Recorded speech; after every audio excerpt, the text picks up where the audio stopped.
Right here in Hong Kong, it is telling too that while it has overtaken New York to become the world's largest ultra high net worth city in 2017, the number of locals leaving Hong Kong for other countries has also hit a 5-year high of about 24,300 in 2017. Many are citing high costs, work-life balance, and they are moving to places such as Canada, Australia, New Zealand, and actually even Taiwan, which saw a 50% increase over the past 5 years. Now, the disparity between the rich and the rest, however, is coming also at a time when, as new wealth is being minted, the traditional and established wealth in Asia is undergoing a transition to the next generation. This confluence of events is spurring a rethink of how the vast wealth generated is to be reinvested. While philanthropy has been one of the many things today that we see high net worth engage in, another area that has drawn considerable attention is impact investing. A recent report by the Global Impact Investing Network notes that the Asia-Pacific region is the fastest growing market globally over the past 5 years for impact investing. Now, for a small but growing number of next-gen high net worth individuals, it is no longer simply investing in another real estate or private equity opportunity in London or New York. They also want to participate in investments that contribute and generate a positive social and environmental impact, perhaps closer to home, in addition, of course, to generating a financial return.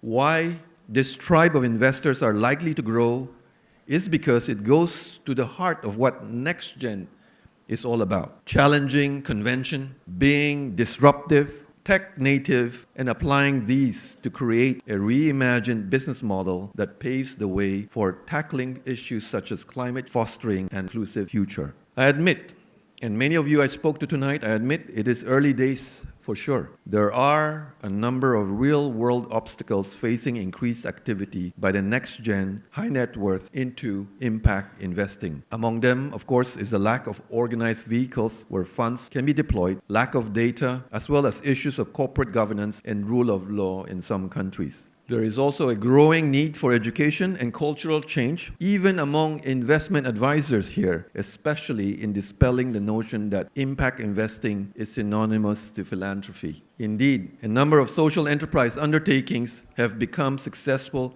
by adopting technology, breaking away from traditional business models, enabling them to achieve consistent double-digit returns.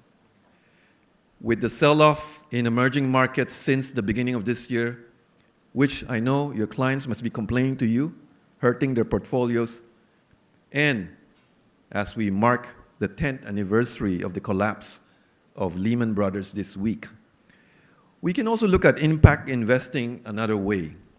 It is about getting away from the crowded trades, correlated risks, and to be able to identify and participate in one-of-a-kind investment opportunities.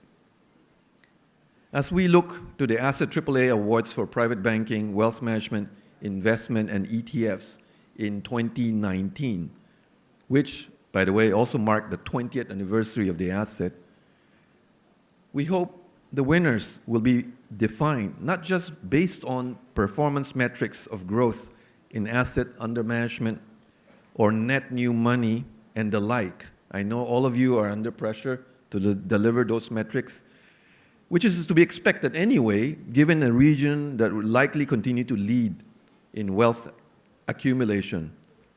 But another basis could also be how you have reimagined investment advice that goes beyond generating a mathematical alpha. In doing so, if it all goes some way to redress the widening income gap and enable more inclusive growth, that's good to know. But my friends, more crucially, I believe, it aligns with how wealth management will be defined in the future. Look at it another way. It engenders a different kind of wealth accumulation, that which comes from making an impact in the lives of others, helping to create opportunities, and cultivating a sense of deeper purpose.